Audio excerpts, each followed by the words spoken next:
Yo, what is up, folks? Welcome to the Smoking Tire Podcast. I'm Matt Farah, your host, kinda, and this episode is brought to you by Continental Belts. Listen, belts are not something you think about, but belts can really be important. If one of them breaks, you could have a real problem. And when you want to replace your belt, you want to replace it with a good belt. So you want to think about Continental Belts. They're OE in tens of millions of Chrysler, Dodge, Ford, and GM vehicles that roll off the assembly line. And if you don't know what OE means, that means original equipment. It means that's what your car comes with, and typically that's what you want to put back in it.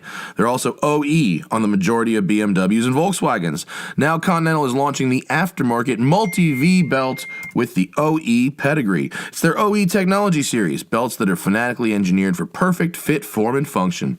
And Continental has an OE technology series multi-V belt for 98% of the vehicles on the road in the U.S. and Canada. You get enough surprises working on cars and trucks. Don't let the belts be one of them. Make a belt check part of your service, and if you need a new one, go with the Continental OE Technology Series Multi-V belt, the belt with the OE pedigree. Get the full story at oetechnologyseries.com. We're also brought to you by Migliore Luxury Car Care Products. I'm getting very good at saying that name. Migliore is known for making the best of the best when it comes to car care. Their product line is handmade and poured right here in the USA in Connecticut. Migliore's Strata coating is a ceramic coating treatment you can easily apply yourself. It adds a ton of gloss, lasts over a year, and keeps your car looking great for longer in between washes. It's extremely hydrophobic, meaning water just sheets right off it, making maintenance so much easier, especially if you're not a mud bogger and your car just gets kind of dusty from being around or sitting in the garage or only occasional driving. Strata's got over 100 positive reviews on Amazon. Check them out. And with spring around the corner, you can use code TST at checkout to get Migliore Wax for 10% off their coatings. Yeah, buddy, 10% off at MIGLIORE wax.com. MiglioreWax.com, 10% off with code TST. I got you covered. And lastly, but certainly not leastly, just used it this morning. I'm looking good. It's the Brio Beardscape. This thing is a horsepower machine. Got a fresh battery charge, and now I'm good for another year. It's a big battery, but the Beardscape's not big. It's normal size buzzer, but like it's got like some freak show battery in it that lasts a long time. It's got like nuclear waste juice in there or something. I hope it's not like plutonium that's just decaying in there, but with the length the battery lasts, it could be. If my face turns green, that's why, but it probably won't. The Beardscape is amazing. It's got really sharp blades. They cut through my thick, partially Syrian and part Jewish beard hair. That's some thick beard hair, man. It's like tree trunks in there. You need like a hedger for trimming my face, but the Beardscape's got me covered. It's light, it's portable, it comes with a bunch of attachments. Even its little cleaner outer brush is a high-quality cleaner outer brush. I like that. The ceramic top blade stays sharp, longer than stainless steel. I've had no problems with that. And pretty much everything about it's good. Not even kidding. I really do like it. Go to brio4life.com. That's BRIO, the number 4life.com, and use code SMOKING. I got the cheapest price for you on the internet, direct from them. Brio4life.com, and code SMOKING has got you covered. All right, on this episode of the podcast, Mr. Vaughn Gittin Jr., or just JR as I call him. Vaughn is one of the original Formula Drift crew. He's been drifting for 16 years. I met him all the way back in 2007. We haven't gotten to hang out as much recently because he's a dad now, but he's one of my favorite people to see at press events or at the racetrack. He is like the most genuine person ever, and he's an incredible driver. You should see what this fool can do with a car. He's out of his mind, and great energy, great people. Vaughn Gittin Jr. on the Smoking Tire Podcast. You can't get any more of them. You can't. This one I can't get. No, they're dope. It's dope. That was not a humble brag. It's just reality. No, it's very cool. What's happening, Vaughn Gittin Jr.? Hanging out, man. JR here for, in the house. Are we live, Zachary? Yep. It's a show. It's a here Smoking Tire podcast. For Long Beach, Formula Drift. Formula D. Yeah. Fucking how many years now? 16 for me. 16? That's awesome. Yeah, Fuck 16. me. Is it 16? Yeah. You got old. Dude, I was thinking about When what did else have I done When for did that 16 happen? years? What have you done for 16 years? Not much of anything. Right. Let's see. I've been making videos on YouTube since 2006. So Okay. that's 13 years. That's pretty good. That's the longest thing I think I've got, actually. So like definitely, I'm proud to be doing it My this long. cats I'm are still, 14. That's the best. That's the oldest thing I got in my life. I think the wildest thing about it is that like it's still fun and I'm still being challenged. Well, you hurl a car sideways at high speeds. Yeah, I mean, yeah, that too. I imagine okay, that part of it. The good news is, if I can believe your Instagram and your overall demeanor every time I meet you, sliding a car sideways at very high speeds, still fun, very fun. 100%. But is the drama, the behind the scenes, the business of the sport of Formula Drift still fun after 16 years? I don't get involved in drama, so I don't really believe there's so much drama, or I don't know much about it. I hear people always bitching drama might about be stuff. the wrong word. I Yeah. don't mean like The effort, drivers. I just mean like, the other rules, stuff. the fact that the judging has a subjective element Sure. to it, that kind of drama. Sure. It doesn't bother me. I've been doing that for 16 years. I know what sport I'm doing. Yeah. I know that there's human judges, and in that there's human error. Yeah. And frankly, our judges are really good. Well, And they've if been the same like judges for like a long time. It's been a at this while. point. Yeah. But they're really good. How long and has like Jared been up there for? since day one. Since the first day, right? Yeah. It's awesome. So to answer your question, no. Jared DeAnd is like dad at this point. He's OG. Kinda. Yeah, but he's so good, man. Like I Yeah. take Jared all my demos. Like it's a really hard job that he has announcing. He knows he keeps all the fucking facts in there and all the drivers' names, all the history of every event. He's a really good announcer. Aside from the facts, like that's the easy part. Like this car, this fact, but like when the cars aren't going, how do you energize 15, 20,000 of us? Totally. No, And how do he you has keep really good them energy. engaged and fun? And like he does it. He kills it. Also, Mike Crenshaw hiding on the side. Yeah, sorry. Trying to stay out of. That's you're You're on, good. You're you're welcome. on the shot now. You're welcome. Get in, all bro. good. Crenshaw's You're our media director, and he's an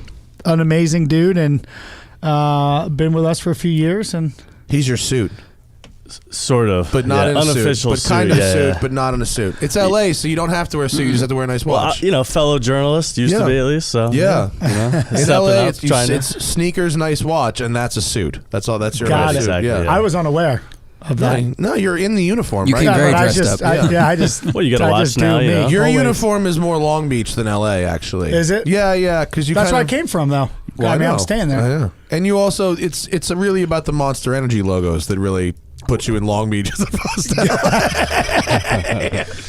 LA. How's life, man? Your dad? Man, life is good. Working very hard. Yeah. Things are kind of insane. I'm working on like firing myself from a bunch of different jobs. But I'm a dad. That's like crazy. I have a kid. I wake up every Congratulations. morning and Named look my after son one of the in two the eye. greatest twins in 80s rock history. Gunnar? Nelson? No. You can't make a Nelson fucking joke. I don't even know No what one remembers that the is. band called Nelson? No. Can you I please remember, get me I an think- image, Zach, of Matthew and Gunnar Wait, it was Nelson? two brothers with long hair, right? Oh, yeah. If Google has one. Oh yeah. Yeah. Oh no, Google will have an image of this, and it's worth seeing because they are really quite breathtaking. Certainly not who our No. son Who's Gunnar your was Gunnar? named after. Who's your Gunnar named after? Actually, my wife chose the name Gunnar, and I was like, Gunnar Gittin? That sounds Well, rad. now- guess what? You're fucked now. Look at these two. Oh, dude. If he had just pick glorious one. hair like that, I would be the proudest That's dad like ever. the Siegfried and Roy of rock. They are all. They are all gold. Oh my Oh, god. yes. That photo op is. Oh wait, number one hit? What was the number No, one these. hit? Yeah, no, these guys were like I think actually I remember. huge. I remember these dudes Yeah. for sure. How could you not? Yeah, I don't that's- remember which one is Gunnar, but It doesn't They both matter. look the let's same. go with the one with the boots. I'm sure they have very different personalities, though. Yeah, that's that. There's that music video. Love and affection. Like, can we just? We gotta just hear it now. We can't. I can't. get pulled We'll get for in copyright. trouble for Got DCMA. it. Yeah. Understood. Dude, I mean, After. I think the audience all knows how the song goes. Yeah. You guys remember, right? We're playing it in our head for sure. we could acapella it if you. I mean, judging by like the skylight that's open, it's probably like some soft rock melodic. So Abby picked the name. Amazing. Yeah, Abby picked a name, and I was like, I'm not gonna come up with anything better than I mean, that. Gunnar does sound like a racing driver's kid. Yeah, I mean, I mean- that's really a good name for a racing driver's It kid. actually it means it's a Norwegian name, and Abby has some Norwegian in her, and It's Gunnar. Yeah, it's AR. It stands for Gunnar. warrior. Yeah, it's how you probably would pronounce it, like if you're Frederick Osbo from Norway. But we pronounce it Gunnar because we're American, and it's how it sounds. Cool, is. You know, it sounds good in the South. It sounds good in different. Yeah. And so we you're agreed we weren't going to do VG3. Oh So, yeah. you know, we agreed that wasn't happening. So Sounds like a shock. yeah, the VG3, great traction everywhere. Or it's like the new Seagal movie. I know it's super rad, and the dads out there will get this. You know, he's 4 months, so he just started smiling. So like my whole Oh, he's not like a blob anymore. He's like a he's blob starting with to smile emotions. and like laugh, and like I can get him to giggle. So like my whole role right now, aside from supporting my wife and him to grow and be healthy and give my love, and is to try to make him laugh, because when I get him to laugh or giggle at me, it's like the greatest joy known ever. So I feel you. Yeah, it's been pretty rad. Cool. Good for you, man. And wait, but you're you're in season though, right? Because Long Beach is the beginning of the season. Yeah. So you got to go. You go back and forth to North Carolina in between every week, or is Abby on the road with you right now? Is she here? Yeah, Abby's here. She's at the house, and we got an Airbnb in Long Beach, and yeah, he's going to be traveling to some rounds this year. But you know, I'm never out of season. You know, like I don't do just FD, obviously, right? FD's only 8 weekends a year, and I do about 30 plus a year. So what are the rest of the weekends filled with? Demo driving and stunt stuff? Just I'm doing Ultra 4 racing. Oh, yeah. Good for you. How long have you been doing that? I've been doing it for about 3 years now. It seems, because like I love oversteer and sliding around. I'm not, I don't know, setting lap times. What I'm not good at, but two, like it's more fun and playful. Sure. But if you added like jumps to that, I've been trying to get double Formula down D to add adrenaline, jumps right? for a long time. Seriously? Honestly, yes. Oh my Awesome. That would be the best. Yeah, it started with Reese. And Reese Millen brought it up in a driver's in one of our summits one year, and I got super behind it. And I met with Reese, and and I talked to my engineer, and he's like, You need we can Robbie do that. Gordon consulting. Robbie Gordon would make this shit go down in 2 seconds. Yo, the stuff that comes out of those, what they're racing is insane. The trucks? content, oh my gosh! You see the Texas crash? yeah. Oh, the trucks are the best. And the Lunatics. almost tow truck crash where Robbie came over a tabletop and landed, and then there's a truck that he just had to jam on the brakes. Oh There's my a tow truck God. crossing like Seriously? a slow boat. I love Robbie. He is an absolute He is. lunatic. Have you seen his kid? No. His kid is They going to let be him like be a the father? next. He's just an unbelievable. What he's done. Like he posted a video yesterday of him in like a training him how to understand car control, and he basically built him a UTV, and it was only is that it right there it on was the right? only front wheel drive. On the bottom Yes, right there? watch that. This kid. We can he play was Instagram videos without getting flagged. 7 years old at this time. 7 years old. He's got a front wheel drive UTV. But wait, it's not done. Wait till you. And this is the ultimate crazy cart? Yep. So of course Robbie built him the ultimate crazy car. ultimate- Hold on. It's on casters. Whoa! A front wheel drive UTV. So wait, but watch this 7-year-old kid He's fully spinning get really fast donuts. no, but watch him get full grasp of controlling this thing. It is extremely impressive. He's learning front rear weight transfer and stuff to Exactly. spin the nose. Dude, it's so genius. That's Now watch him genius. full control of this thing in a minute. Oh yeah, here now he's getting on like the handbrake kind of situation. That's really Yo, impressive. Bondurant would love that. That's really awesome. He's doing a front wheel drive burnout drift Yeah. with casters in like a big parking lot. Oh my God. That's amazing. But he Robbie, really how is starts Robbie to Gordon feel the it. best dad ever? When did that happen? Well, you know? I mean, look what he does. He might have a good time. That is That's sick. rad. Could you imagine being 7 years old and having that? What'd you have when my you were God. 7? Nothing that cool. I had like a yard cart, which don't- I'm extremely grateful for. I got a go-kart when I was 9, actually, and it completely changed my life. I had my 9th birthday. My dad brought me this go-kart. I was the fucking happiest kid ever. And then my mom was like, "Put your coat on, son. We're going to see Cats the musical." And I had to walk away from my 15-minute-old go-kart to go see it. And I was like, "Dad," I made him walk out of Cats and take me back home so I could drive the fucking go-kart. Have you ever seen Josh Kalis's kids? You know Oh, yeah, Kalis? Lila, yeah. Lila? She's like 3 and like mobs of really fast I think she was power 3 wheels. like 3 years ago. How old is she 4 now? years ago. She's probably 7, 9, Oh, 8, maybe. But she had the viral 16? Corvette drift Yeah. car Yeah. video, Yeah, yeah. and like The you know, handbrake and so all good, that, like yeah. no handed and stuff. Yeah. Every now and then it pops up and like girls I'm friends with, like, oh my God, look at this girl. I'm like, that's kind of an old video, but it's still inspiring. Yeah, Good yeah, for you. she's good. In fact, I talked to Josh the other day, and he said she's great and doing karting, and yeah, That's awesome. She's going to be ridiculous. yeah, for sure. Yes, Ultra 4, Yes, amazing. what drew you to that? funny story. We were talking about Jamaica earlier. So my wife and I been going to Jamaica for vacation for quite a few years. And Nitto actually called me in 2016 while I was on vacation. And this was like the middle of January, and King of the Hammers is always the first week of February. And they asked, Nitto was like, hey, do you have any interest in going to race King of the Hammers? I'm like, oh, what's that? And they're like, oh, desert. I was like, oh, I've seen that. Yeah, I'd love to do that. So anyway, I agreed to do it. Did they inform you how difficult it was? I had no idea. Like, what was your winch experience at that time? Zero. So I'll just give you the short story. I show up to the lake bed, King of the Hammers, got my helmet, got my suit. They take me over, show me the truck. I'm like, cool, get in the truck. I get in the truck. Lauren Healy hops in the truck with me, who now Lauren Healy's my teammate. We have the Fun Ever Off-Road team, and Lauren is like the guy in that space. I mean, he's been doing it since it started. He's a badass. So anyway, we're in the truck, and we're just chatting on the way to this waterfall. So we pull up to this waterfall, and it's literally this thing. And I'm just like, I'm in the truck, and I look up, and he's like, go up that. And I'm like, oh, it's like the rookie joke. Yeah. I got it. Yeah, okay. What are we really doing here? He's like, no, go up that. So he shows me how to get it in 4 low, and I just start scaling this flat-faced wall, and this thing goes right up, and I'm like, this is what they do. Yeah, got it.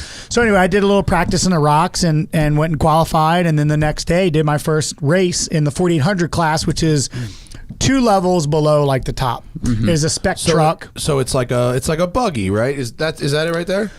It's like a tube frame buggy, right? Exactly. Yeah. Okay, cool. Yep, that's me on my lid from the last race. So what kind of motor does that thing have? So my race truck now has a 427 cubic inch Ford Performance motor. Oh shit, really? Yeah, and it makes about 750 horsepower. Oh, nice. And it rips. What's the difference between the unlimited and like engine size and power? I know you're close to them, but is it just the rest of the gear? Well, so this was what I did 3 years ago. Okay. And this is how I got hooked. Gotcha. So went and learned, did my first race, finished top 10, first crossover driver to ever finish Hammers. But I just fell in love with the challenge. And I also fell in love with the, drifting translated so well to the vehicle control and the vehicle placement and the feeling for traction through the rocks. And I wanted more. So the next year, I built a truck for the 4500 class, which is 1 level below unlimited. So the difference of that class is basically the rear suspension. You can only have 14-inch shocks on the rear, so I can only get like 16 inches of travel. Whereas now in the unlimited class, I have about 26 inches of travel in the rear and about 24 in the front. So basically now I'm in the 4400 class, the top level class. Did King of the Hammers this year, finished 7th out of like 120 drivers. Wow, nice. So just learning and progressing, and but it is just an insane. But are you doing other races in between? Or are you just okay? You are. Yeah, cool. So I did King of the Hammers 2 weekends ago. I was in Sacramento. I qualified 3rd for that race, and in that photo that you just saw, I ended up on my lid on the first lap, past 2 dudes. That's my teammate Lauren in front of me. So I made a joke. I was gaining on him. They hit me with the red turtle shell, flipped me over. But it's lunatic. Yeah, it's just insane. These dudes are absolute maniacs on the track. How and these like trucks wheel are to nuts. wheel does it get? Wheel to wheel. Yeah, like rubbing. Not even for the first lap. Lauren came from the back and just rubbed my tire. Yeah. In fact, in that video, you'd see it right at the beginning. Those things look fucking angry. This is like kind of short course. Would it be considered short? So that's the cool thing about Ultra 4 is like, so King of the Hammers has a short course, desert, and all the rocks. Right. Mm-hmm. So it's like, it's everything. So this track, this was one of their short course races, which is cool because it's a stadium setting, but they also have rocks that they bring into it. There's a rock climb, there's some jumps. So these trucks are capable of all of it. Right. Yeah. So good. So, all of the different each track has its own deal. Like next weekend I'll be in Tennessee racing through the woods on the East Coast. Super cool. Yeah. Very cool. So so that between Formula D, that video right there, that's you just mobbing a pile of rocks. Through the rocks. And it was a 40-inch Nitto tires, which by the way, like I hope I don't get one this weekend, but I haven't got a flat in these yet. That's awesome. It's like ever. It's insane. Like That's all awesome. King of the Hammers, 250 miles, I think it is. Yeah. all through all those rocks, no flats. That's awesome. It's absolutely Do you carry a obnoxious. spare for that? Oh yeah, you do. for sure. And you could be careless, and obviously do that. But if you lose a tire, it's 10 minutes. Yeah. And you can get unlucky. I've seen guys at the top of one of the waterfalls, like where trucks get stacked up and stuff. And this guy, him and his partner were like on a blanket with the diff open, like changing a ring gear in the dirt. Like you don't want sand in that, but they have to do it. Sometimes you just really break stuff and it's fixable, and you don't want to stop and just call it a day. But people do some serious repairs out there. Just finishing hammers is a huge accomplishment, and everybody that goes there has been working all year to get their rig ready. So if they get out there and break in the middle, they want to fix it. Like these guys are committed to getting it done. I mean, I had a really bad crash last year at King of the Hammers, actually. My co-driver broke his back.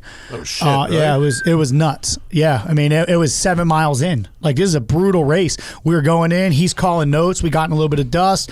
He's like, stay straight. And I was driving 60%. We weren't even going crazy fast. And all of a sudden, just because 7 miles in, presumably you're in traffic still, pretty much. No, right? It wasn't real. No, it wasn't traffic. They separate your starts by 30 seconds. 30 or something seconds. like that. Yep. Yep, and no. So when we were up in the front.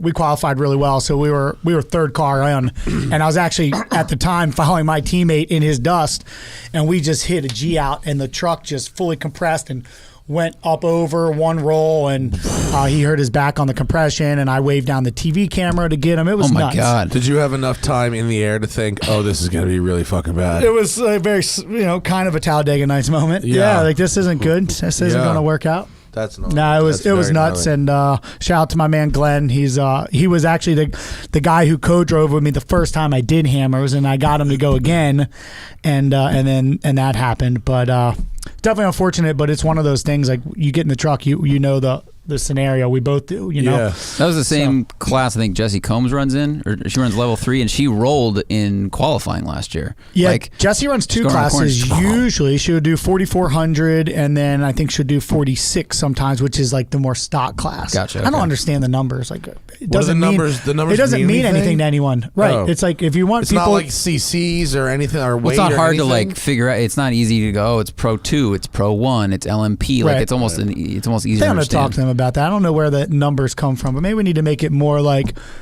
the coolest shit ever class, and then like something that people can relate to. Almost the coolest shit ever Exactly. class. Yeah, And then here, stuff you can get for $99.99 a month at a Bass Pro Shop. Right. Right. Have you guys been to Hammers at all or no? He has, yeah. I haven't it's been cool out there yet. experience. It's great. I would like to go. So I think good. I want to You would take enjoy like a proper rig. I think I need to take a Sherp. That's what it is. A what? I'm obsessed with these fucking Sherp things I just drove. The Russian tank. Oh, I saw that. know. I actually saw this on your grams. that It thing. looks to me like a very weebly wobbly flip over machine. It's the opposite of that. Is it? Oh yeah. Because the way it moves, there's no travel, right? So None. if you watch most off-road vehicles, they have Yeah, yeah. travel. This Yeah. thing just uses massive tires It as uses travel. massive tires, but you can really, really deflate them very, very low Okay. and drive on it. And also, you can do a pretty aggressive angle. I mean, it might not get as extreme as something that has crazy articulation, but like outside of the actual King of the Hammers course, I would have a hard time believing there's anything that would stop it. I drove it over a lot of things that would stop anything, and I drove it Really? and I drove it into a frozen lake, like ice into the ice. It floats. And it's all like, I assume, climate control and stuff in it. yeah. It's comfy. Yeah, it looks What do one really of those sketchy. run? 120 grand. Oh, What's a motor? It's a 44 horsepower, like a bulldozer engine. Like Got a it. Kubota, But like 1,000 foot-pounds of torque. Yeah, because it's geared crazy low. So here we're inside it. You drive it tank style, right, with the levers and shit. Oh, okay. So I'm about to drive this shit through the fucking ice right here. Check He this said out. you're gonna break through. Yeah, we're gonna break through. Watch. Break through into the frozen lake. that shit is crazy. Does it float? Yes, and that's when poo comes Is it out. just like bobbing around? and it floats, and no, but then the wheels become paddle tires, and now you're a boat. Shut up. Yeah, you're a boat. And then we turned around, and then I drove back out the fucking ice like a boss. do these have a purpose other than just fun having? Fun having is number one. Okay, I'm with that. 100% fun having number one. Number two would be like cold weather search and rescue. certainly. People, if a fisherman or someone goes into the ice, this is the kind of thing you need to get them out, if anything. Fun having. Okay. Hunting, I get exploration. it. You had me at fun having. You can camp in the back of it. Like, it's not just a tiny cab. Yeah. The big box, like the size of a minivan. How far can it go? Get this. The range is 2,800 miles. Shut up. Yeah. What? It's really good fuel economy. It's like a and it plane. Are you being serious? Yeah. No, yeah. 100%. Serious. 2,800 What's the top miles. speed on that? 30. Okay. And it's only... She's not a fast girl. It's a long but she'll 2,800 go through miles, stuff. but- Get No, there, though. but 30's, dude, 30's really fast in snow drifting. You know what I mean? Like, That's rad, man. Yeah. Congrats on So going to one try forward, that. I'm sure one that was back. fun. You gotta take a little trip up to Minnesota and have a go. Minnesota was Yeah. nice and cold up there Like, too, wasn't it? does Formula D go to Brainerd? Oh, they should. Brainerd's fucking nuts, but it's near there. No, but I've never traveled a place for fun having that was too far. Minnesota This is- isn't like I'll set you China. up. If you show up in Minnesota and you'll have a great day in these All right. things, especially in the winter, because then you get the snow and ice is really what it's about. Yeah. Yeah, it's super fun. Have you been to Gatville? oh yeah. Is there a cultural difference there? Drifting and fun having out there versus here? Is it just it's the same language, thing. just different? It's Okay. the same thing. That's one cool thing about like especially drifting in car culture. Anywhere you go in the world, like you meet a car guy, like you're like-minded, can be bros immediately, and Gatville just like takes it to another level. Like the Their closest builds thing are so sick over there. Just we see. they're just obnoxious. It's just wild. But the event, like Grid Life, is definitely like getting a bit of that vibe, because they're open and they're letting a lot of people on track at the same time. But like, I was on track with probably 80 drift cars at Rudskogen. Whoa. And like myself, Frederick Osmo, Mad Mike, and a couple other guys were just shredding together in like a train in and out of other cars that are drifting. And so like Frederick's like the guy there, right? He's from Norway, he's Norwegian, like this is his home deal. Yeah. So I get there and I'm just like, oh cool, I'm gonna follow Frederick. Like he knows what to do here. So like, we get on the track and he's just like goes. And I'm like, all right, boom, here we go. And following him and like going through, I'm like the whole time like, you can do this here, right? And so like we keep going, and like all of a sudden, like there's all these corners have these black flags when we're going by, and we're just still burp, burp, burp. So anyway, Turns out you follow can't. Frederick in. Follow Frederick in. Turns out you can't do that. Turns out that we were getting black flagged like crazy, but it was so much chaos. It was just like, oh yeah, we're doing this, right? There's what we're here for this reason, I guess. How do you manage that kind of? We were just talking about traffic management at a track, and now you're like surprise drift passing people who may not see you coming, and they just move out of the way. Like you guys are the King's Parade. Well, the thing that they should do is just do what they're doing. If they change Good point. things, that's when it turns into a situation. Right. They're just moving clipping points for us at that point. And, That's rad. again, I'm going to fully blame this on Frederick Osmo. All of the professionals in me should have realized that this was a bad idea, but because I was in another country following the dude that's done this for years, who is like the headliner of this, I thought this is When in Rome, dude. what you do. Yeah. So when in Rome, follow a fucking Roman. But it wasn't. It certainly wasn't. I got black flagged like 30 times at that event. Not even because of doing things that, like for instance, there was this runoff, and it was like 600 feet of runoff into rocks, and there was a safety car 600 feet off the track, and I like blew by it one time, black flagged, and then sound. Like we had to bring mufflers to cork my Mustang. Oh, no, really? wow. And it was getting hot. So like we They're would like melting. No, it was just getting warm. I couldn't even do a lap because we were holding all the exhaust in. So wow. I would go to the sound check guy. Sorry, Gatpill. We would stuff a bunch of Brillo pads in the exhaust and go to the sound check after I got black flagged, and then go back out, and it would just blow out during the lap. Good. Get black flagged again, be like, oh, we fixed it. So that's how I got through the weekend at My Gatpill. God, Bravo. Like 1,000 Brillo pads. Yeah, and then like it's nuts. Like so during that time that race was, Norway is I don't know the details of why the sun stays out for so long, but it's like really far north. 6 in the morning. I'm not a scientist or anything like that. That's the reason. But so really it's far. Okay, north. got it. So the sun was out till 6 in the morning, and I hope I see a lab coat. I one day that realized has it a was Monster Energy thing. it was 6 in the morning. just, and this is after like going to the concert and everybody's partying, but it's like still super bright and like we're driving at like 9, Yeah. So it's you got to be prepared to hang there. Manage your party. You got to be experienced. We were in Iceland in July, and I remember it was 1 a.m. We'd worked 17 hours, and I didn't feel that tired just because it was still kind of light out. And when you get up in the morning, like the circadian rhythm and all that stuff, it really, really works and helps for that. Yeah, me and Morningstar got bombed in Iceland at midnight, and it was just daylight. It was Morningstar, is that a band? Is that a band? Tom Morningstar is a cameraman who works with us sometimes. Yeah. So you actually, this is your fucking first time on the show. It is. Wow. And I've known you for a long time too. How about that? I know. So how did one get into Vaughn Gittin Jr. get into drifting professionally 16 plus years ago? Yeah. Let's do the story part of this. Let's do it. So I've always been to cars my whole life. Right? We just mentioned like 4 years old, my dad got me a yard cart and it had a little paddle brake. And I like vividly remember like on weekends when I go visit my dad, I would destroy the tires on it by pulling the paddle brake because I loved it. I'd go super fast. Man, it was like 3 horsepower, just yank the paddle brake. And then I always used to like get my dad to do donuts and burnouts. And oh, you're a cool dad. All right. Yeah, and he was a wholesaler. What was your dad driving? Oh, so he always was had a bunch so of cars. he always had like cool things you'd get from the auction. Yeah. So where was this? Beltsville, Maryland. Okay. Yeah.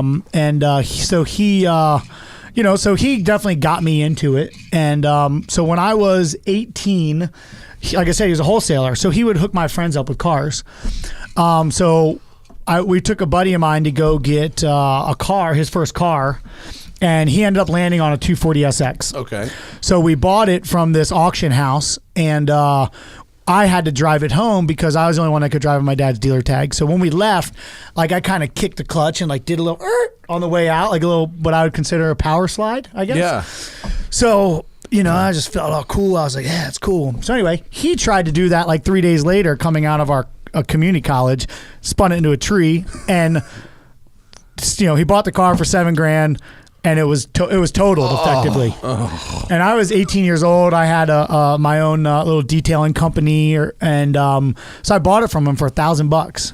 And it sat out front of my parents' house for like a year and a half with like the front end all crashed until I could afford to buy the parts to fix it. So anyway, I fixed that car, and as I was looking for ways to hook it up, I came across the sport of drifting.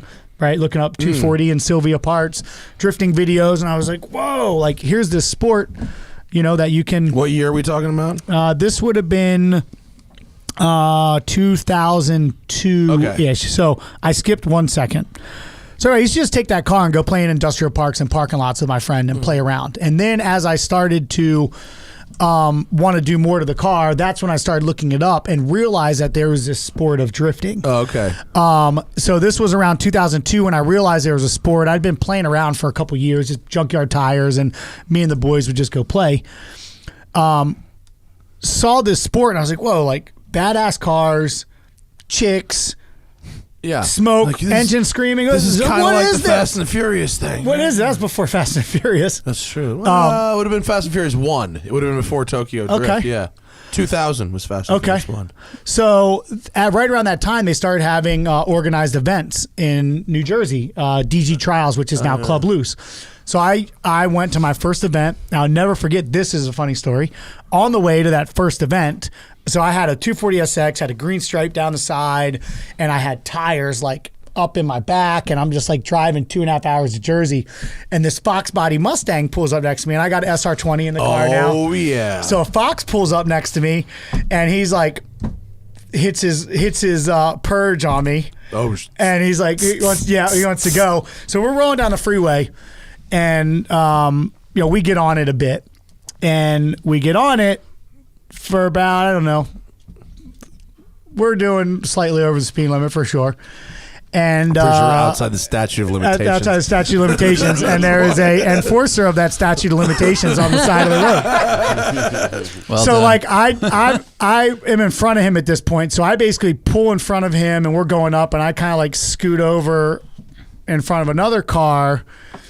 This, 18 years ago, and so he gets pulled over.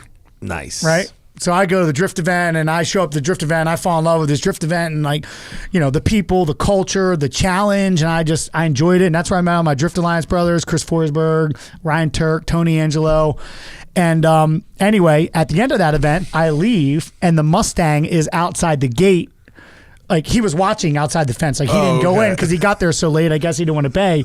So I stopped and I'm like, "What's up, man?" And he's just shaking his head. So anyway, he got popped. But that's how and when I fell in love with drifting. And then I just was hooked. So at the time I was in IT and I was making good money. And that was your day gig. Yeah. And so I just spent all my money on my car. And went to as many events as I possibly could. And are you a wrench or were you having other folks? No. I built my first car in my garage on my back. I mean, I had some help with like wiring and some things like that. But yeah, I certainly was. I mean, I don't wrench much anymore. I'm certainly still capable. But now it's turned into such a bigger thing that I need to focus my time on the things that only I can do. You got shit to do. Right. Yeah. So yeah, I fell in love with the sport and started going to as many events I could and started to make a name for myself and got invited out to the Nopi World Finals in 2003 at Infineon, or sorry, not Infineon. No. Thunderhill? The other one that's here. Fontana. So I came out, I spent I maxed out my credit card, shipped my car out here. I got invited. They weren't paying for anything. They're like, "You're cool enough to come to this." And I was like, "Oh, California. I've never been. I'm a Maryland boy." I'm like, "Oh, California, like this is my big opportunity." So I maxed out my credit cards. It was like $8,500 on my credit card that I paid off. Wow. It took a long time to pay for off. experiences, not even for hard goods. Right. Yeah. To ship my cars. My first time I ever bought for real tires. I shipped my car directly to Kaz to get a diff put in it. And so anyway, I flew into California, picked my car up, drove it there. I came armed with proposals. I walked around to all the vendors, introduced myself, and just started to go for it. That's a hustle. Yeah, and then did anything come from the people you met at that event? Yes. Yeah. My first deal. Nice. With really? Yep. Did you also? Really? That was Falcon then? Yeah. Did you compete there as well? No, it was just an exhibition, but I was there with like Dai Yoshihara was there. This is before Dai spoke English. And it was like my first encounter with like a real Japanese guy that I've only seen on videos. Yeah. So like I was so intrigued to talk to him, and we like communicated well like cavemen, and it was like it was a really cool thing for me. And then we were there with all the Team Orange guys, and I love those cars. They ran Subis and Evos, right? Yeah, and they had the SIL 80 there, like the SIL truck thing. So yeah, it was really like cool cultural exchange for me and a great experience. And then a couple weeks later, Formula D had announced they were launching a drift series, Formula Drift. So Falcon had reached out. They liked what they saw and liked me. And basically first year of Formula D, 2004, I painted my car Falcon colors and I got 10 tires in an event. I was trailering my car. I was leaving work early with my dad would help. Still driving sometimes, the 240? Yep. And I would open trailer my 240 to the events. Yeah. And then 2005, that's when we decided to bring some American muscle into drifting. And 2007, I quit my job and I haven't looked back since. That's awesome, man. 10 tires, huh? 10 tires, Oh my dude. God. 10 tires a weekend? Yeah. All right. Yep. You gotta manage them. That's a lot. That's I mean, pretty now good. you guys, what do you go through now? We go through a set every 2 laps now. Yeah. Back then, 10 tires was no problem. Oh, per event, 50. 50. 50 tires per event now? Yeah. Yep. Yeah. If you go to finals, it's about 50 tires. That includes practice. When you went to that event at Nopi, because I know it was just exhibition, but could you tell, or could I guess sponsors you talked to tell that you were, in the mix with top 5 or top 10 or any of that? There was no there's no way to series. pay attention. No. Yeah, there was no series. So there was no rank. It was like they could just see that I was good, right? Like they were there and they saw the guys that had been Team Orange and them, and I was on that level. Did they already know that the series was going to happen? Yeah, and so they were supporters since scouting. day one. Yeah, they were scouting. Perhaps. Yeah, I never really put that together. They were scouting. I mean, maybe I'm not trying to say you didn't they fucking were. hustle and earn it, but they might have been there looking for somebody. There's no doubt, because Yeah. everyone always asks, well, how do you get into drifting? And like, it's so different now. Like now, trying to be a pro drifter would be like trying to be a Major League Baseball player. It's the same thing as that. People ask me how to fucking do videos and do the shit that I do. It's like I could tell you how to do it 16 years ago or 15 years ago. I don't know about today. Right, Good luck. it's just different. So I was on that first wave, and I hustle hard, and when I want things, like I'll do whatever it takes to get them, and that's what I did. I mean, frankly, when I quit my job in 2007, it was a big risk. I was making I was a cushy job, making great money at 23 years old, or in 2007 I was 27 at that time, and I was making great money, and I was like, but you know what? Like, this is my passion, and worst case scenario, I quit this job. I still have my brain. I can go get another IT job. When you said in 2005 we're going to go start running Fords, did you approach Ford with that, or did they say, let's get in this drifting game? Ford was not even involved yet. I didn't get involved in our relationship with Ford until 2007. Oh, so did you go buy Mustangs? Yeah. So wow. So the team at the time, we basically we got one off the show. It was like $5,000 over showroom, and it was at SEMA that year. Like. It was something that they really wanted to do, and I was all about trying to do something different. And then everyone thought we were insane. And then 2005 we won the USA versus Japan, and that was just like American driver, American car. Well, I was going to ask you, because you made the jump to V8, and before you had SR20, were most people running SR20s and RBs and stuff coming up, and then you made the switch to Mustang, and everyone went, oh, duh. I don't think I was necessarily responsible for like the V8 invasion by any means. I think it was just a matter of time for people to realize that, wow, we can keep cramming all this boost into these little motors, or we can add some displacement. And we're in America, and there's displacement everywhere. Yeah, there's like plentiful availability of LS engines in everything. Right. Yeah. So now it's getting nuts, though. I mean, you look at Formula Drift, like, I have nitrous on my car now. People going back to turbos now as well, right? Yeah, I mean, nitrous and turbo. Yeah. So most of the cars out there, if they're turbocharged, they have nitrous as well, unless they're twin turbo. All right. So how much power does your first Mustang drift car make? It made 650, 700. Oh, so still kind of a lot. Yeah. And now you're at what, 1,200. Okay. I drove it for the first time yesterday. 1,200. Well, in Long Beach. Yep. Did you My shit guys your been pants working a little bit? It was incredible. I felt like a little kid. Really? Dude, I was just rowing gears down the back straight of Long Beach, and it was the best thing ever. By the way, I drove yesterday, my first ever time actually driving. Normal fucking idiots like me don't get to drive the circuit. They let you drive the circuit? Well, when I saw you, that's what I was doing. Oh, you were driving? Yeah, I was Oh. with NSS. Yeah, I don't do fucking ride-alongs anymore. Got it. I'm not. Yeah, there. I was like, why is Matt over here riding in a car Fucking and not? you kidding me? Yeah. If I'll ride with you, Okay. you want to fucking take me for a ride? I'll We ride should with have you. did that yesterday. That But would have made sense. It would have.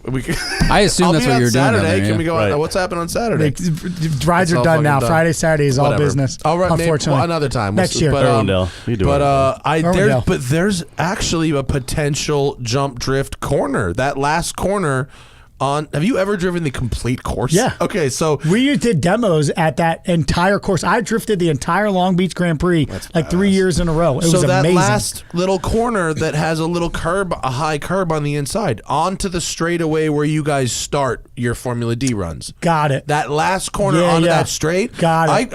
I kind of yumped the NSX there a little bit. I was like, I bet I they was love like that. a drift car would fucking mob this corner in Yeah. the air. Yeah. Isn't that where the guy, the GM guy in the ZR1 crashed? No, that was Little Belle while- Isle. He didn't crash at Long the Beach. He engineer, crashed at right? Belle Yeah. Isle. Yeah, Mark Royce. Yeah. That was bad. Got it wrong. Yeah, for a street car, that ZR1's a.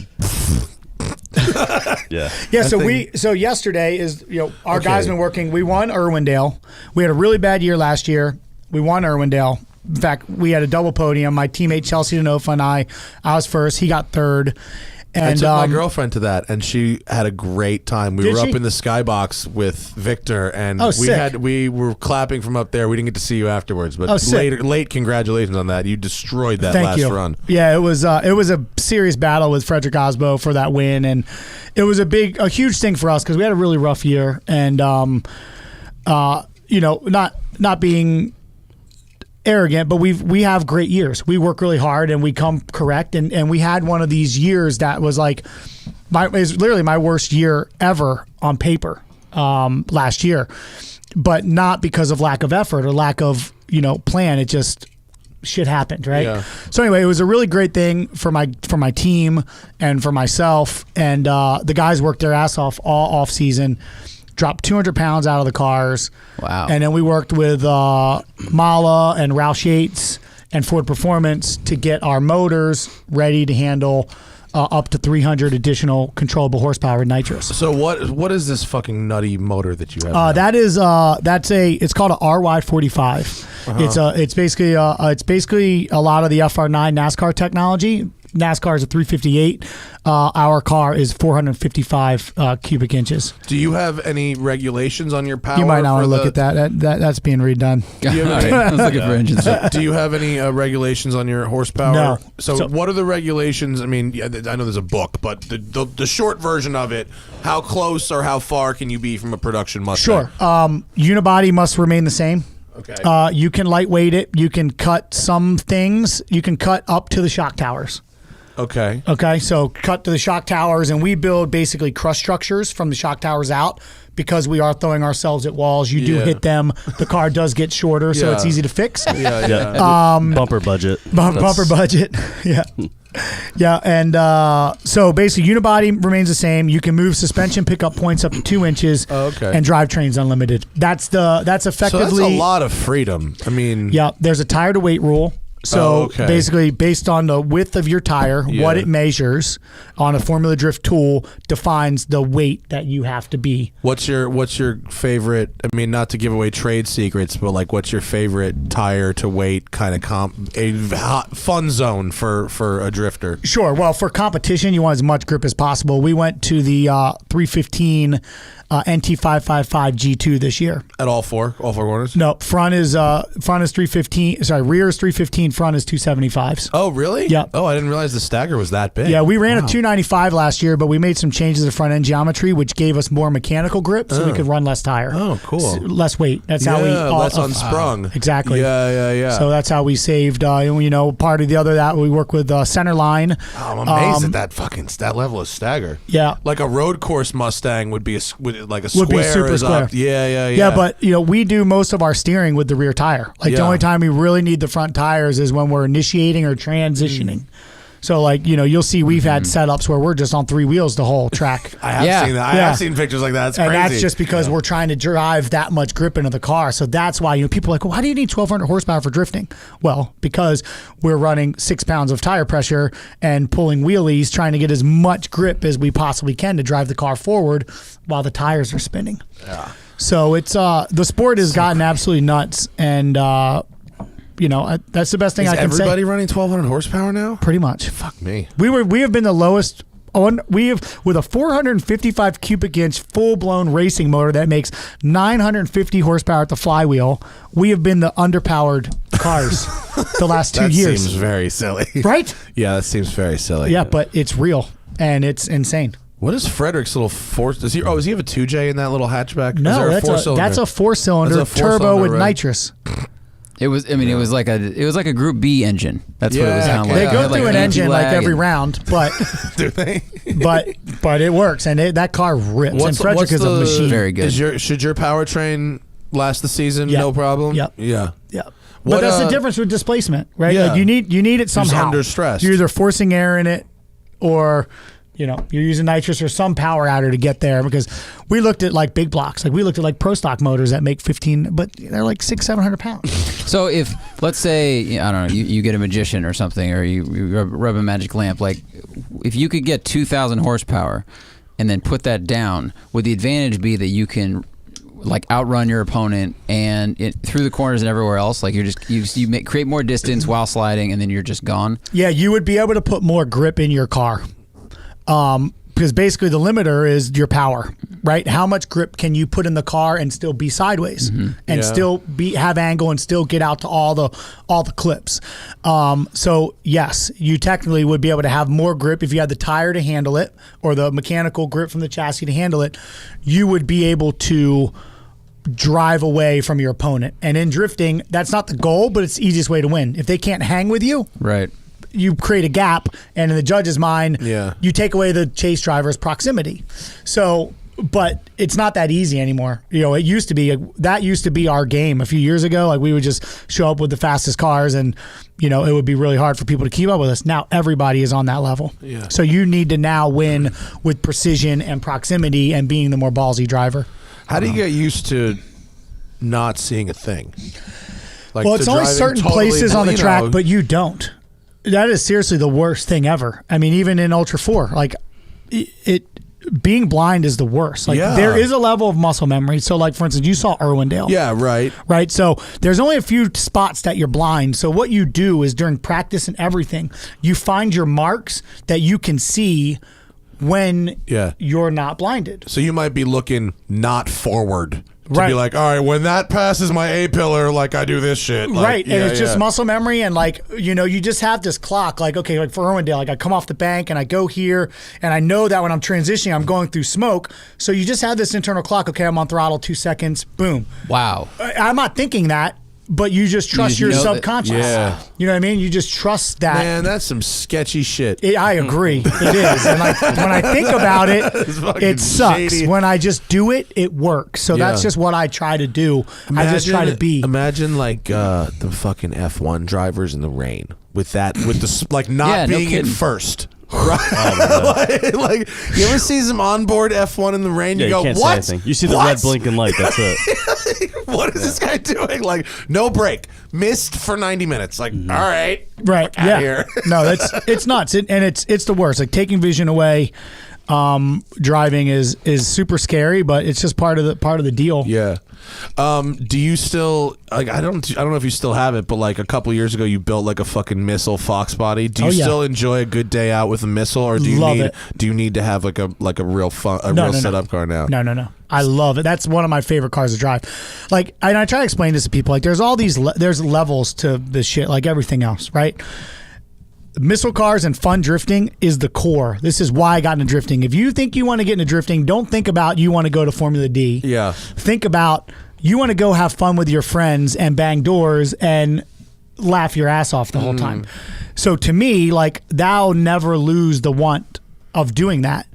But now that you get the competitive hook and you know what that's like, and that's like, that becomes another thing that like you want to keep doing because Chasing you can podiums only or whatever. get that challenge and that feeling there. So it's two different types of fun. One of them is extremely stressful with a lot on the line and very expensive equipment and that you got to smash into stuff because that's how you win. Yeah. And the other one is just unadulterated good times. Yeah. So- Did you have any friends back when you were starting, like back in the day, like when you had your beater and you're fucking around? Were there any of your other buddies that like totally had the talent to like be a pro driver if they applied themselves to it the way you did? Totally. My best friend still to this day, Eric Davis, he used to go out to all those industrial parks with me.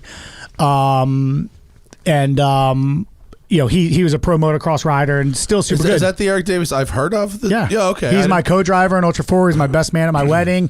I didn't put it together. Yeah, sorry. he works on the team, and we've had a lot of great successes together. And you know, the thing is, like, it's different, right? Because you know, you say, what if he applied himself? Well, here's the thing: like, there's a lot of people that have talent in a lot of things. Like, there's probably a lot of people that are better than the best NASCAR driver out there. A lot of people that could be, the best drifter out there. But the thing is, like, you have to have the full package and understand the business, unless you're just independently, a billionaire and you just want to blow a bunch of money. Yeah. You know, no, so- I was just curious because I just watched Senna again while I was on the elliptical machine, and they're like, who was the most satisfying person you ever raced against? And he talks about some guy he used to kart against, race go-karts with in England in the 80s. And, he said this guy was the greatest driver he ever raced against. And so I was just kind of curious. Like, I wonder if, like, you had a dude you drifted with as a kid who was like, he could have easily been, a Formula Drift. No, Eric for sure competitor. could have. And then, to go back to Drift Alliance, Chris Forsberg, myself, Tony, and Turk, we were the ones that were constantly pushing each other. Forsberg could have been something. Forsberg, Yeah, if he really applied himself. that Turk guy could have gone somewhere. Yeah. But so, we applied and went for it, and it's worked out really well for us. Yeah, I mean, a bunch of people have like real legit careers out of that shit now. Yeah, and And you guys aren't even that old yet. Like most of you guys are still in your mid 30s. Yeah, and it's been it's awesome, and then the opportunities that have come. I mean, I've built a RTR vehicles. I built a car company off of drifting, and now making, we have our own turnkey cars, and we just, we have our Series 1 RTR by Ford Performance coming out pretty soon. That 500 of them we just did with Ford from Ford. Nice. So that's satisfying. It's incredible. That's got to be amazing, for you to look back and go, wow, if 20 years ago I was like, I'm going to have a car coming out that I've kind of helped build, design. It's your line of car, really. Yeah. Yeah, I never would have thought of it, and I honestly don't really sit back and think of it in that way because it's just what I do. It's just been a project of passion. I mean, frankly, when I got into Mustangs in 2005, I was like, there's nothing cool for me. And when I say me, I felt our generation for Mustangs. Yeah. I felt like everything everybody was doing was like what they did in the 70s, put the louvers on the car, the 5-spoke wheels. And I'm like, there's nothing that speaks to me. And I'm in like, 05, it gave everyone like an opportunity to like remake their 60s car too. Yeah. Right. Yeah. So, once I got in there, that was my passion. I just wanted to create a new generation of Mustang. And in 2010 is when we actually launched the first RTR. And it's been a long road. I've learned a lot about business and how to do things, but now I've got a killer team, and our F-150 is launching this week. Yeah. And what week. about, dude? What Next happened week? to your? Sorry. Didn't you? Was your 69 or 70? I still have it. You The still have RTR-x. that thing? Oh, with a cantilever 69. suspension, That right? fucking Yeah, thing. the RTR-x. Mike Meyer built the suspension for that? Yeah. Right? Oh, Yep. that thing. That Yep. is the I think best. he's the best guy. Mustang He's great. ever. Yeah, we gotta Yeah, get I that love back it. out. That is. I don't drive it enough. No. That's one of the best cars It's ever a real. built. It's a Thank runner you. though, right? Yeah, That's a runs real great. runner. Yeah, I'm going to do something with it this year. It's literally been sitting, and like I've had so many projects that I haven't dude. pulled it out. So we actually brought it out. Dude, is it set up for grip or for? It'll do both. You should do one lap in it in the vintage class. You'd fucking mob. That sounds like you should fun. do When is lap. one lap? It's in like May usually. It's maybe it's that's a hard. next year It's hard. project. I did it once. It's one of the hardest amateur events you can do because it's a bunch of street driving too. Yeah. It's long street drives, and then you got to go real fast in the race, and you only get one set of tires. You might have a little issue with that. No, I just have to be smart. Oh, you have to be drove real one of smart. our RTRs at I Grid did. Life. Yeah, Oh, it was nice. Yeah, it wasn't. It wasn't like a fully done. Was it?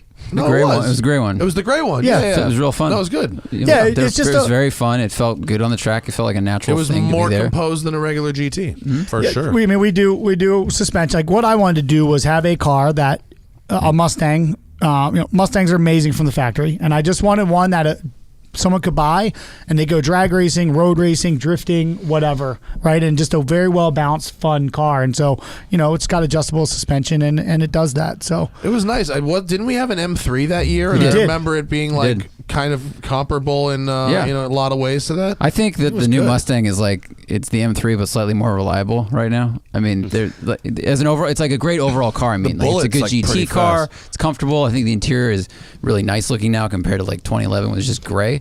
sure. They Fucking show you good the cars. GT500 yet? You really have a go in the GT500 I haven't. I yet? have not drove one yet. Looks pretty fun. Nope. I did see the mules. I was at Ford Performance. I don't know, a year or so ago. God, look I at saw that. the mules and I saw the. That's the RTR-X, That's and I saw the fucking motor, and I was like, "Oh yeah, we're doing supercharged GT500s now with the 5.2. Okay, let's Yeah. do that. 700 horsepower. Aren't they saying that might go in the Raptor too? That motor? Well, it should, right? And then because the EcoBoost and the Raptor's kind of meh. I mean, it's Have you driven it? Yes, You I think it's have. meh? I think it's effective, but not emotional. I think a Raptor needs to growl, and it doesn't. So growl. it's sound. It's a sound. I think it's a sound thing. Because let's agree that the performance is phenomenal. 100%. 100%. Because most people are like, "Oh, and I've driven the fucking GT, dude. I respect that motor. I Yeah. know how that motor is. The Yeah. GT is the tits. oh, it's amazing." It's the best. Yes, it and is. yours is very nice. You Thank have you. You have a good one. Thank you. A good spec. It's very nice. I'm actually going to take it out to the canyon Sunday. Are you? I am. Really? Do you want to meet us in Malibu? I've got some Lotuses. We'll talk about that. All right. Can you want to narrate a lap around Long Beach? Is this you Yeah, doing a yeah, run? this is actually- Wait, pull this over. Let's watch Vaughn's new Is this car. the one we This should is watch? This is 360 from yesterday, yeah. Yep. Okay. Yeah. Cool. Hey, wait. Before we do, are you in a hurry? What time is it? It's 6:05. No, I'm good. Okay, because and we'll do 20 minutes of fan questions, and then you can go. Is that Perfect, cool? yeah. All right, great. All Yep. right. Let's see. So this is the start line. Yep. So you're leaving. I leave in second gear, bang third, bang fourth, probably about 100. Pull the handbrake. Boom. On throttle now. Carry it all the way out to that wall, and then basically on throttle, transition back, a little breathe, and then back on throttle all the way up against the wall. The judges stand, downshift in the third right here, pull the handbrake, rotate the car, and then back on throttle all the way up to the wall. Pretty insane. Those walls do not move. The walls are close. Yeah, they certainly are. I drove that course in a street car yesterday, and I only got 4 laps, but those walls are close. Hey, before we go, Yeah. this is obviously a conversation piece. The Lamborghini? So I do want to say I'm jealous that you have a Countach. I appreciate your jealousy. I- I'm jealous you have a Ford GT. It goes both ways. I have always wanted a Countach. I had a Lamborghini waterbed at my dad's house. Oh, yeah. Okay. And then I'm not gonna lie, I brought it to my mom's at some point, and I don't think I got rid of it till I was 15. So that's a good fun fact for you. Yes. Secondly, Tell me you lost your virginity in a Lamborghini. secondly, I didn't lose my virginity, but It went away because it was too noisy. Got a little stealth. so secondly, I had Lamborghini, airbrush shirts when I was 5. I had Lamborghini curtains and sheets. I mean, I was a hardcore had to have a Lambo, and I will maybe at some point get a Countach, but I'm gonna have to buy a crash one because they're way too expensive right now. Yeah, for good reason. Yeah, but you're parking the money. You're not spending the money. They're never going to go down. I agree.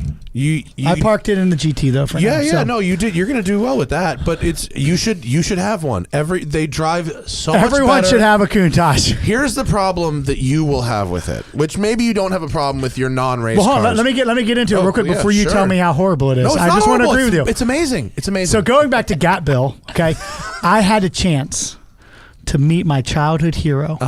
And the owner of Gatville let me drive his black, beautiful Countach. Cool. So I got in it, reversed it. He taught me how to reverse it proper, which evidently that's like a thing you do. The door sill yeah, thing? of course. You know, looking back. So I get on the track and I'm like, yeah, I'm in the Countach. Like, how is this happening? I'm in Norway drifting and I'm driving a Countach. And I go to get on the throttle and I'm like, This is the 200-mile-an-hour Guinness Book car that I read about when I was growing up and dreaming about. And then I'm like, okay, well, cool. Maybe it's just underpowered. So then I go to turn the thing, and I'm like, ugh. This is how it turns. And then I go to hit the brakes, and I'm like, ugh. Yeah, it's old. So can we agree that it's the most beautiful shopping cart ever on the planet? I don't know. I don't think you're being fair. Okay. What year was the car that you drove? Do you know? Do you remember? 88. Does that sound right? Was it a quattro valve, a 4-valve car? I believe it was. Okay, so look, you're pretty spoiled. You have to admit. There's slight by jadedness today's going on. standards, yeah, it's not that fast. It's not that fast by today's standards. I don't, and on a racetrack, I wouldn't be impressed with the brakes or the handling either. I drive it at 6/10. Yeah, and it makes me very happy. Does it? Yeah. I don't go out to push it. I don't care. It doesn't need to do that for me. I get to drive like supercars and shit. Oh, which reminds me, there's a fucking McLaren probably outside for me right now. I should probably go talk to them. And really, I'm not even kidding. And I'm actually not. Yeah. No, press card delivery. It's as a cruiser, and to appreciate it, sounds good. Yep. It's not fast, but it's quick enough that I just expected like a little more driver experience. I don't know why. Just again, I'm respecting it was built in the 80s. Yeah. I guess I just had built up this more expectation throughout my entire childhood, sleeping in a Lamborghini waterbed and everything. That this was the most unbelievable thing ever. Yeah. But to your point, I had been drifting Rudskogen, and then I got in it. So like my your calibration is maybe fucked. I need to drive it on the street. No, and then, you need to drive. See. You need to like come out with me and go drive up PCH. It's pretty wonderful. Yeah. It is pretty wonderful. Well, congratulations on having Thanks. it. I think it's super rad. You know what it does? It shuts any scene down. I mean, any scene. Of course. It shuts it down. Of course. And every time I go in my garage, and I just look at it sitting there. There's nothing better than that. Yep. I'm gonna grab the keys to this McLaren. Can you talk amongst yourselves? Yeah, or you can go to our super chat before we get out of here. I'll be right back. Sorry. When you bought your '69 Mustang before you built it to be the most, and it preceded the what's his face? The Unicorn. Ken Block's Unicorn. Well, we built that as well, right? Did you guys? Yes. Oh, okay. Yeah, that's why it's the Unicorn RTR. So it has the RTR logos you see on the gill. We built that. There's a lot of logos on that car, to be fair, but no disrespect. It's the badge, sorry. Okay. But yeah, no, Ken's a great friend of mine, and I was honored when he asked us to build that car, and we, collaborated on the design, myself, he, and our designer at RTR. And also Andy Blackmore was involved in that, who I worked with on the rtr-x as well. And then we engineered and built it in our facility where my race cars are built in Charlotte. I mean, because I grew up going to a lot of hot rod shows and reading Rod and Custom and all. Like when I was 12, I was like, I think I know how to box a frame if I need to. Like I didn't know how to weld, but I had read all of the how-tos in all those magazines. But when I started getting into like driving more, and I had a 65 Pontiac, and then I got into actually driving around corners and shit, there was nothing that seemed to like intersect, and that's why I think I love the rtr-x so much and the Unicorn. Is it's this intersection of classic looks and sound and all the smells that kind of come with it and the styling that we can't have anymore. But then there's the aggro side of drag racing and burnouts, but they turn and they stop and they go, and it's like it's taken the best of modern performance driving and then mixed it with this like old flavor that we all like so much about those cars. Wow, and you really get together. it. Oh, thank you. I'm like, I'm not kissing your ass. Like when that car came out, I was like, this is the fucking shit. Thank you, This man. is the shit. And then the suspension was rad, and then I met Mike Meyer, who's such a good dude. Yeah. And I rode with him in his 66 coupe, and he's a crazy good person. driver, dude. He's a lunatic. phenomenal driver. Yeah, he's a really good driver. He was, that was like, his 66 didn't have a race seat in it because we were just doing like a street drive thing. So it had, the old Mustang seats with no headrest. Oh, yeah. And he's like lightly sliding, gentle hands on the wheel. So I knew we were fine, but Sure. like lightly sliding this road next to some large trees. And that had the 289 in it. He's like, no, this is just like the drive around engine with 300 horsepower because it has a Roush Yates engine normally with 850. Now it does. That's right. Now it's Roush Yates, but back then it was 600 something when he was doing Optima. And Right. Well, maybe he still has that. Maybe it was then when he had that motor, the 358 Roush Yates motor. It ripped. Well, I saw the car before it got transformed to what it was when I went to Hoonigan for that show. Okay. So it was the deeper blue color, Yep. and like a little more classic looking, Yep. and now it's kind of modernized a little, I'd Yeah, say. if you watch 50 Years of Fun, a video we did celebrating 50 years of Mustang, we borrowed that car. Oh, and that was in the opening scene. Mike's one of those dudes, like, has done so much with very little backing. Mm-hmm. And he's the guy that like gets creative and figures it out without the budget. I got a lot of respect and time for Mike. He's just good like dude. a nice engineer, smart, small shop in Salinas kind of guy. Yeah, he's rad, man. Yeah, he's a great human being. Yeah. Well, thank you though. That was, I think, the rtr-x really, really put RTR on the map. That was a collaboration I did with Need for Speed back in the day, and that was one of my biggest builds I've ever done. Right, so I didn't build that car. I designed it with my team. Dreamed it and worked with proper people to build it. Right, I found the chassis guy that can handle the chassis work I wanted done. The body work on that car is ridiculous, right? It's all metal, and we got a Dynacorn repop body, and it was not great.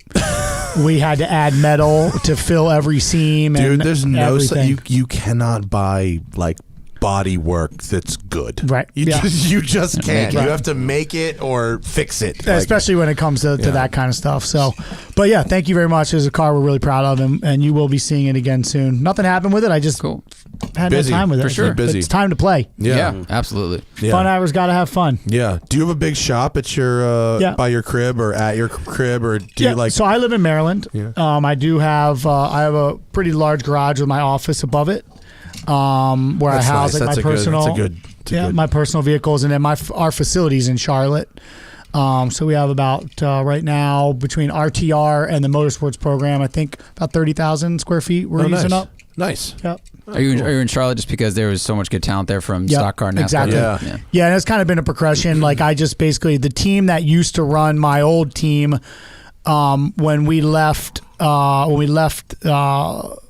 that team, when we changed from Falcon, right? It was basically the Falcon Motorsports. This team ran their program, and we stayed together. And then I eventually absorbed that facility and the personnel, and now it's grown. I think it's crazy to say this. We have over 20 people now that that work for us, and it's awesome. definitely changed the dynamic. Every decision I make, I'm thinking of all the families, and like this is now a real company. And no pressure or anything. No, I just believe you follow your passion and work hard, and you're gonna achieve the goals that you set out to achieve as long as you have the right people, and we've got the right people, and we're doing cool shit and we're having fun. So awesome, fucking win. It's the plan.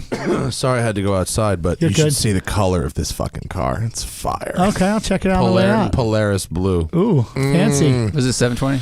Yeah, tomorrow I'm doing Juvenile Diabetes Research Foundation track day at Cal Speedway. Cool. They're like auctioning off, like I'm giving ride-alongs in the 720. That's awesome. Yeah. I've done a lot of stuff with JDRF with Ford. Yeah. Yeah, they're It's great. really We've nice auctioned some people cars and stuff for them. No, that's Yeah. awesome. My dad had diabetes, so thank you for doing that. I like that you Definitely, say diabetes like Wilford Brimley does. Yeah. Yeah. I think it's the proper way to say it. we're doing the track day tomorrow at Cal Speedway. Come say hi. Cool. For live folks, and then Fridays at LMU, Loyola Marymount University, is the Juvenile Diabetes Research Foundation car show. Rad. Good for you, dude. Yeah, for sure. You're halfway all right.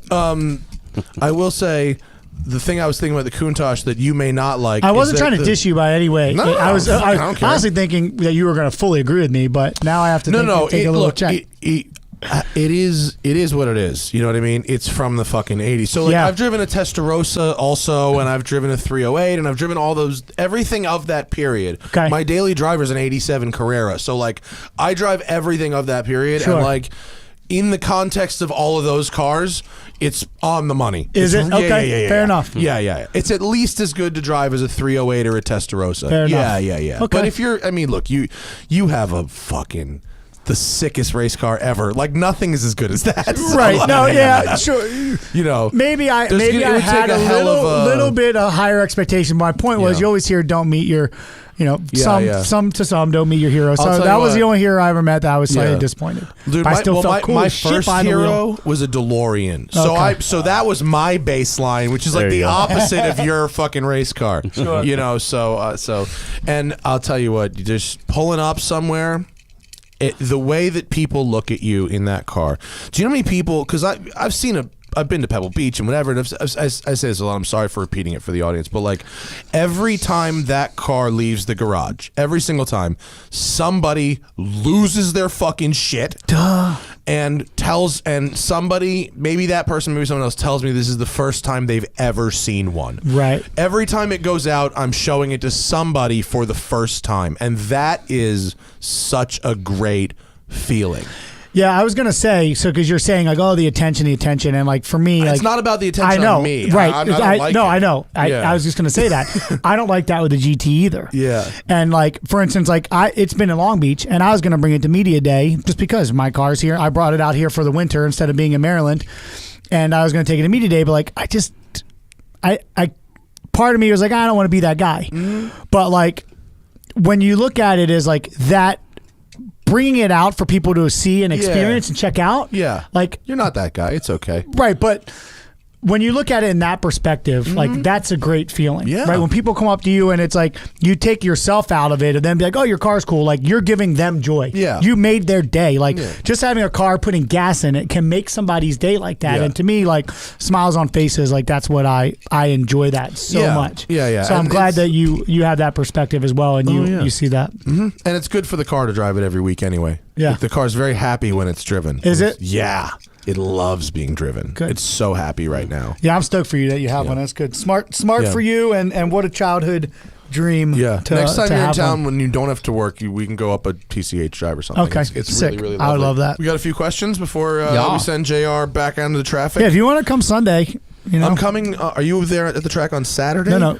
Saturday I am, but Sunday Oh, to for go a drive. cruise around. Well, we Because can- I'm at Galpin. On Sunday. We have an appearance, Chelsea and I, from 11 really? to 2, and then we're going to go hit Malibu or Angeles just for a little bit. Malibu is for the scene. Okay. Angeles for us is if you want to go a little quicker. Okay. Yeah.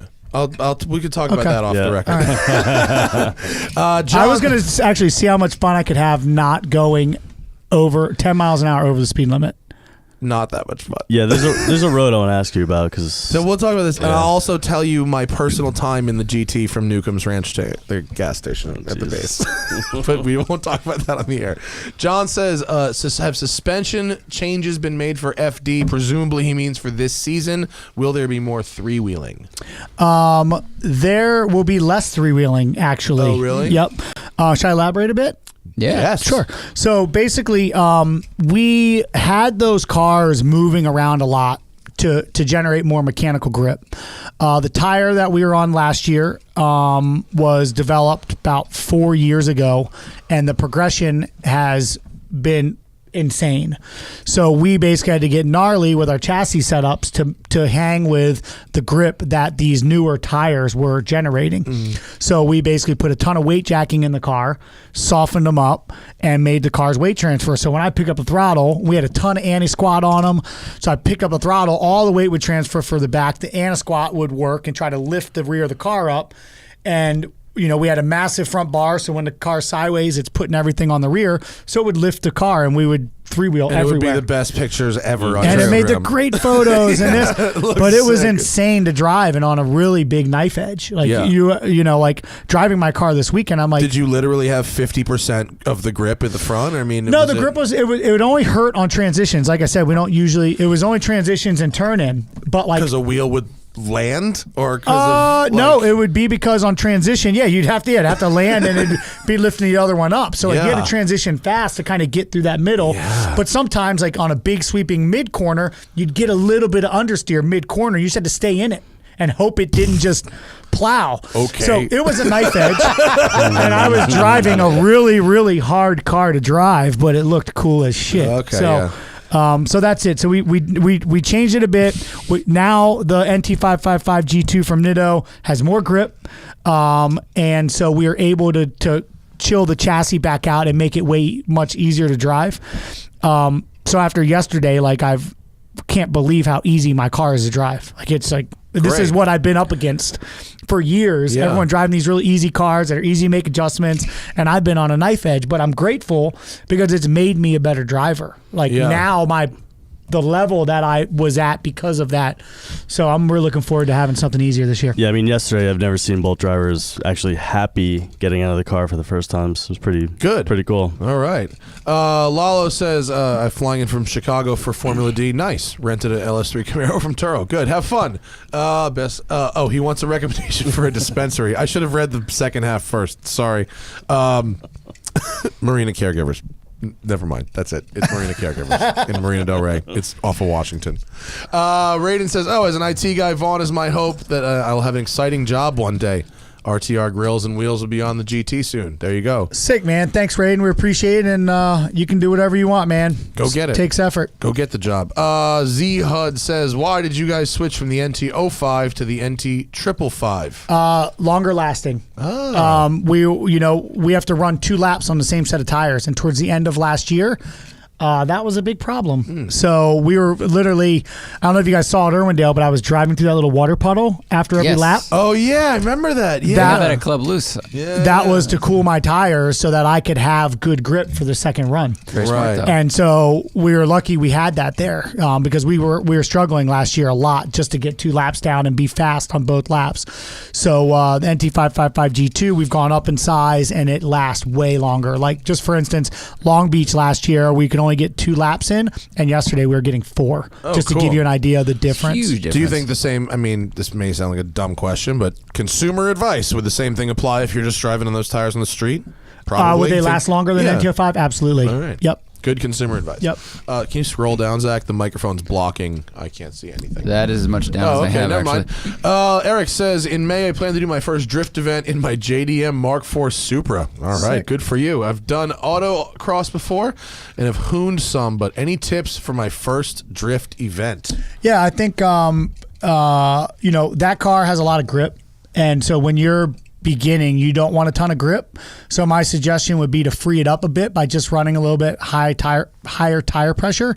I don't know what tires you're on. It's all relative, but I would say like a good place to start would probably be like 40, just to make the car easy where you're not having to use all the power and put all that stress on the drivetrain when you go out there so you don't break it. Yeah, so you can slide it at light throttle and not exactly, like full and throttle. just get used to tossing a car around. And I mean, I always tell everybody, the fundamentals of drifting is a left turn, second gear donut, right? A wide donut, a right turn wide donut, and then a figure eight, right? Because then you have your left drifts, your right drifts, and then a transition.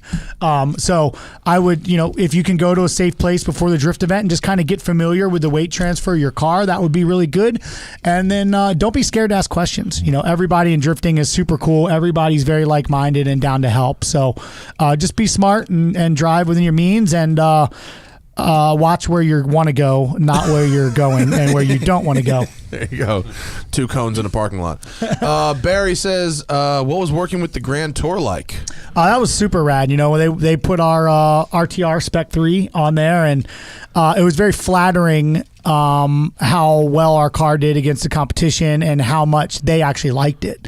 All of the presenters just loved our car, and for me it was very validating. I love my car too, but I've obviously very you're a little intimate invested with in the it. project. Yeah. But they, without us really telling them what it was, they nailed exactly what it was. Jeremy Clarkson, I was grateful he got to drive it because he put the wood to it and got nuts with it. And did he break it? No, he didn't. No, we had no failures. The cars, I mean, if I don't break those cars, no one's breaking them. I've beat on those. Oh, things.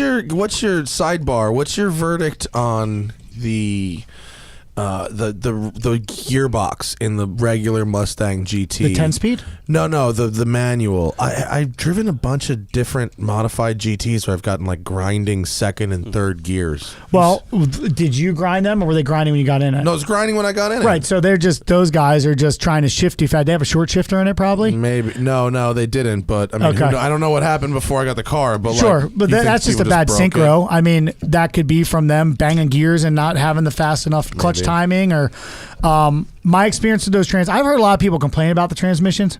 I never had a problem with them.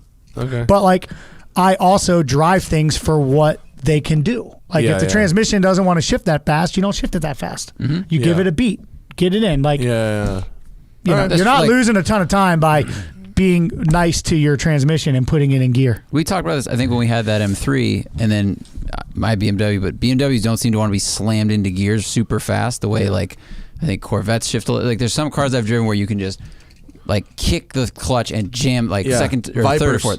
Vipers are really, instant, really good. But not all cars can do that. Is that fucking Viper that's racing still the same Viper? We don't have. There's not a Viper. Oh yeah. There's a Dean. Viper in Formula D. That's the old competition coupe. Is that Samuel Hugenot's Viper that's still around? I'm not sure if it's the exact chassis, but I think it's from the same guy. Oh, I'm not sure if it's exactly Sam's old car, but it is that car. That's extraordinary. That car, been around. That is that car is either gonna be worth $1 or $1 million. Hey, it's only one smash away from not being in this sport.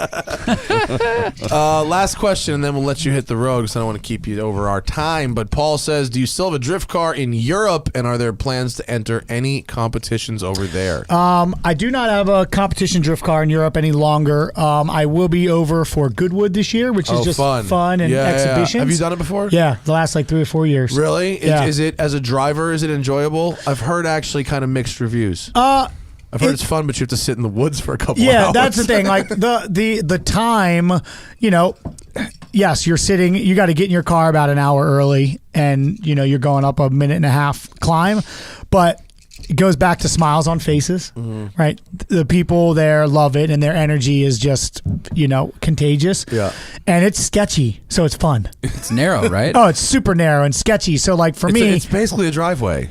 It's literally Lord March's driveway. 10 feet wide, Yeah. Yeah, and the party there is nuts. Every night, or not every night, they have the ball. Right, it's a black tie. Yeah. And they always bring in a big music act and It's like fireworks. some Great Gatsby shit, right? Yeah, it's wild. It's like proper royal stuff. Did you do Leadfoot yet? In New I did do Zealand? Leadfoot We went to last Leadfoot. year. It was super fun. Dude, it was rad. Yeah, Rod, and they're just amazing. New Zealand is the shit. Yeah, I agree. Beautiful, dude. Yeah, the best. Yeah, we stayed out on the beach, and it was like a view from the Goonies, and then beautiful water. the rock formations come out of the water. It was sick. Yeah, every view is the prettiest view there. When drift cars started going to Goodwood first, was it like, the miscreants have invaded the villa? Because it felt like it's cool to see all these cars, and they're always from very different areas, like parade up this hill. But it was also like, all right, it's a minute and a half, and it's pretty straight lap. Some guys rail, and that's sketchy because it's narrow. Yeah. But a lot of times it was kind of like a parade. And then eventually, you guys start showing up and just laying tire marks, and they were like, scrub these off when you leave. I feel like, do we get to credit Mad Mike for bringing the drift to Goodwood? Yeah, I think probably. We saw him like 4 years ago at Leadfoot, and we were like, what the He's fuck crazy. is that this guy doing? Yeah. Yeah, it was probably him. He's buddies with Lord March, and they love us. Drifting has become there's a ton of really exciting things there. Right, I mean, Goodwood Festival of Speed has turned into like the ultimate UK auto show where all the manufacturers debut their stuff and everybody's racing and this and that. But when we hit the track, you can literally just see people running. Well, it's to watch it. As far as spectator sports go, it's up there. It's the first time they're ever seeing it. Yeah, it's up there. That and stadium fucking super trucks, dude. Oh my god. I mean, those are if they could combine like drifting, stadium trucks, and rally cross into a day-long event where you alternated, you know what I mean? Like you did a heat of drift, and then and then a heat of trucks, and then you know what I mean? Like because all of these events have downtime, and if you could combine them into like a rotation, that would be the ultimate. You would have future motorsport. That's dopest like fucking day ever. Motorsports X Games kind of. Do they still do super trucks at Long Beach after or in between? They're doing super trucks. Right, Fuck yeah, that's cool. Yeah, they're bonkers. It's cool to see them jumping in the middle of the street. It's crazy. And they flatland too. There's not even a down ramp. Yeah. They don't need it. Fuck. And they slide. And they're hitting each other, and they're like, "Yeah, that's allowed. That's so great. It's so great. Nuts." Well, they're not open wheel. They can bounce off each other. That's true. And no one. I've seen them bounce off each other leaving jumps, and that doesn't work very well. Yo, dog, don't bounce on me off the jump. Like, come on, Robbie. Give these dudes like a 10-foot wider jump. You know who's going to be the king of that shit is Robbie Gordon Jr. Oh, Max, dude. Yeah, telling you. Bread killer right there. One of the best Robbie Gordon videos. Hey, Max, watch it. Gunner's coming for you. Him on that the Bull Run rally that we did a couple years ago. Which is, in hindsight is fucking dumb, like lifestyle shit, but whatever. He was on that shit.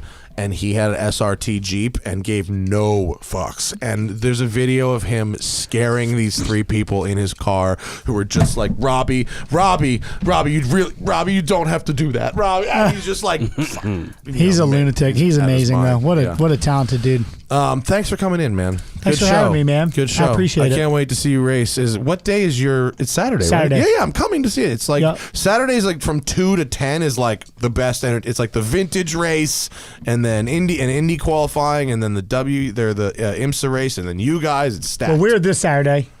Grand Prix is the next week. Yep. Yeah. But it's Indy practice or something. Indy qualifying next week. Yeah, really? Everything's next week. There's no whatever. There's but no you can come Indy see us event? at the Pike Saturday night too after the race if you're in town still. So it was a good time. The Pike. Chris Reese, you like Social Distortion? I do. Chris Reese was the drummer of Social D, and he owns the Pike. I did not know He's that. our boy, and he lets us. Since 2005, we've been partying at the Pike every Saturday night after Long Beach. We went there in like 09 or 10 maybe, and I remember it was like FD was popular but not what it is now, and I remember there were just like 2 cars parked in their tiny parking lot, and we just hung out and drank beers and like talking to Forsberg, and it was just this weird small community, and you guys were like, everyone's going ham, but looking back on it, like that was 50 people at a bar, and now it's just OEMs and trucks and stadiums and stuff. It's just gotten so big, and yet I will say that you guys all still because you came up in the grassroots scene, everyone seems super grounded. Like I've talked to a bunch of you guys at your level, and no one's ever been. There's no like wall between the fans and the guys who drive, which is cool. No, at Grid Life, it's like super democratic. Yes, very. except party bullies. Except the party bullies. You gotta watch those guys. Just so we can clarify for your audience, I think we confused them. Formula Drift is this weekend. Yeah, Friday and Saturday in Long Beach, and then next weekend is the Long Beach Grand Prix. Yep. Did I use the wrong words? Well, I think you alluded that IndyCar was this weekend, so I just wanted to make sure everybody knew. You guys are on the track at the same time. not. That would be rad though. That would be awesome. That right? would be rad. I'll go Rolling- It'd be just like Gapville. Indy cars come through. Look at these drifters. I mean, I'll tell you what. Like, you could do your own sort of like Gymkhana thing where you had different rolling clipping points that you just fucking And they'd just be drift- Indy cars. Yeah, or it would be Perfect. like all Rolls Royces or something. Just like I'm fine with it, whatever like it that is. Rainbow Chic's cars, like the huge my Jeeps. And I shit. just won't look at them and I won't hit them. yeah. There you go. Perfect. There you go. Good lesson. Vaughn Gittin Jr., ladies and Perfect. gentlemen. Thanks for Countach coming. And Mike Crenshaw. Thanks Mike for having me. Crandog. Appreciate it. Yeah. My main man. Have a good race this weekend. All right. Good to see you. Later. Happy dadness. Thanks. Bye, guys.